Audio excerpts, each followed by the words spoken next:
The Zika virus is a member of the flavivirus genus in the family Flaviviridae. Zika is closely related to dengue, yellow fever, West Nile, and Japanese encephalitis because they are all part of the Flaviviridae family. Zika is most closely related to the Spawandi virus in the genus Flavivirus, which Zika forms a clade with. The shape of Zika is caucus.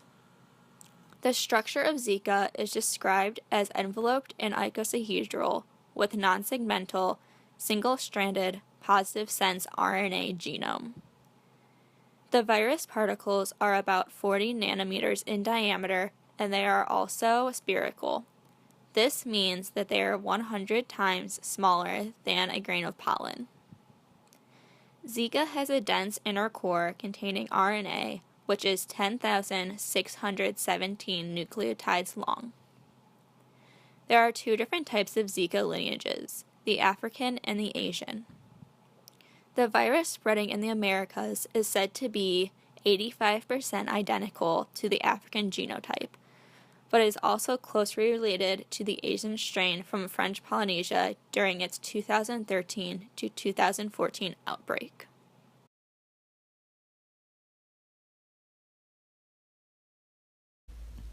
In 1947, a research team was conducting work in the Zika forest of Uganda to learn more about yellow fever.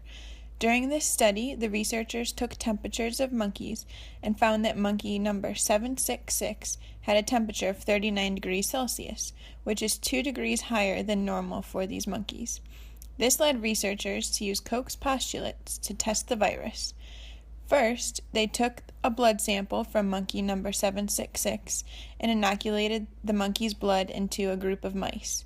After 10 days, this group of mice began to show signs of illness. Researchers were able to isolate an agent from the mouse brain that was later called Zika. Several months later, still hoping to learn more about yellow fever, the research team took Aedes africanus mosquitoes from the same area of the forest, killed them, and created a serum that was then inoculated into another group of mice. Again, these mice began to show signs of illness, and the illness was the same as what monkey number 766 had suffered from. At this point, the researchers named the virus Zika. It wasn't until 1952 that the Zika virus was found in humans in the countries of Uganda and the United Republic of Tanzania. However, it could not be confirmed that Zika caused illness until 1964 when a scientist researching Zika fell ill. For the next 40 years, Zika was not very prevalent, with only a few cases reported in several African countries and in Indonesia, India, Pakistan, and Malaysia. It wasn't until 2007 that Zika became a serious concern. There was an outbreak on Yap Island, which is located in the Federated States of Micronesia. 75% of Yap Island was diagnosed with Zika, however, no deaths were reported. The next known outbreak wasn't until 2013 and 2014, also in the Pacific Island region. Cook Island, Easter Island, New Caledonia, and French Polynesia were affected, and it is estimated that over 20,000 people were infected.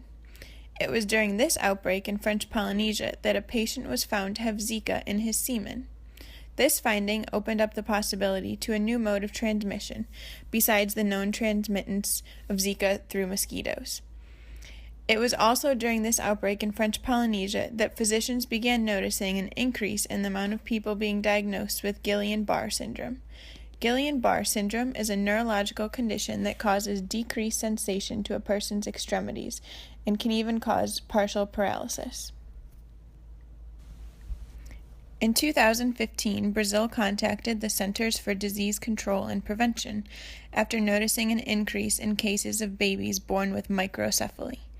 Dr. Van der Linden, a neurologist, reported several cases of infants with microencephaly in a single day, which was very abnormal. Even more interesting is the fact that Dr. Van der Linden talked to the mothers of all of these patients, and each mother reported having a minor rash present during the beginning of their pregnancies. Brain scans of these infants showed that a new causative agent was the probable cause of the microcephaly.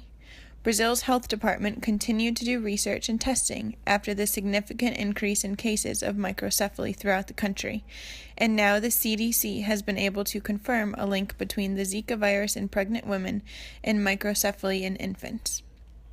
Over the past several months, Zika has continued to spread throughout the world and can be found today in North America, South America, Asia, and some countries in Africa.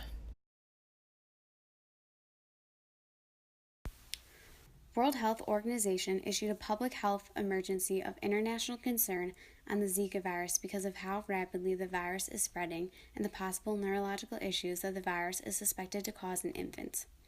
By September 2016, 48 countries and territories in the Americas and 10 countries in the Pacific, Asia, and Africa had reported active Zika transmission.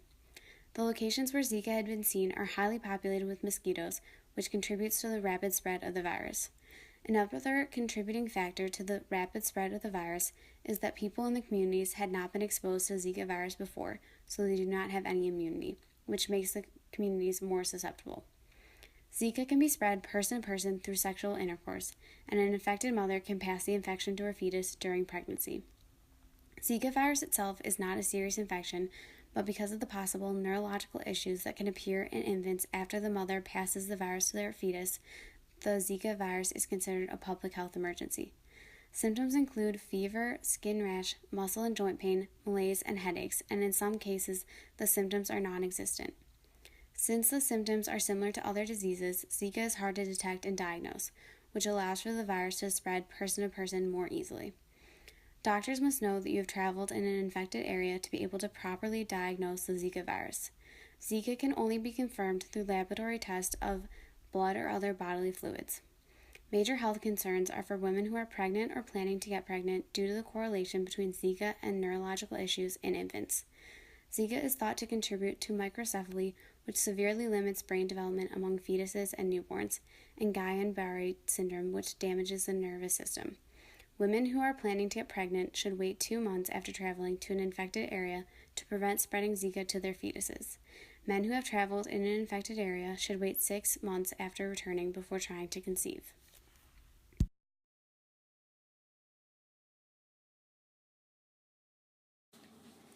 Currently, there are no approved medications or vaccinations to prevent or treat Zika. However, the symptoms that accompany Zika, such as fever, muscle and joint pain, and headaches, can be relieved.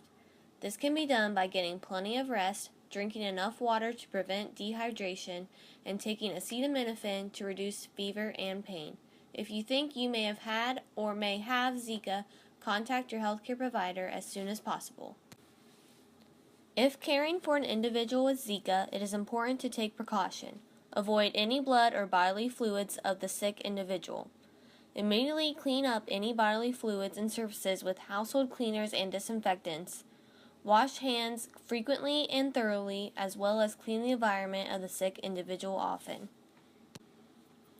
In order to prevent contracting Zika, several measures can be taken. First, like mentioned before, avoid any blood or bodily fluids to exposed skin. Second, practice safe sex or abstinence. Current research shows that Zika can remain in semen longer than any other bodily fluid. Third, try to avoid mosquito-infested areas such as tropical regions, swamps, marshes, and wetland habitats. If traveling to or living in an area with previous cases of Zika, the CDC has recommended creating a prevention kit equipped with a bed net, standing water treatment tabs, insect repellent, and permethrin spray.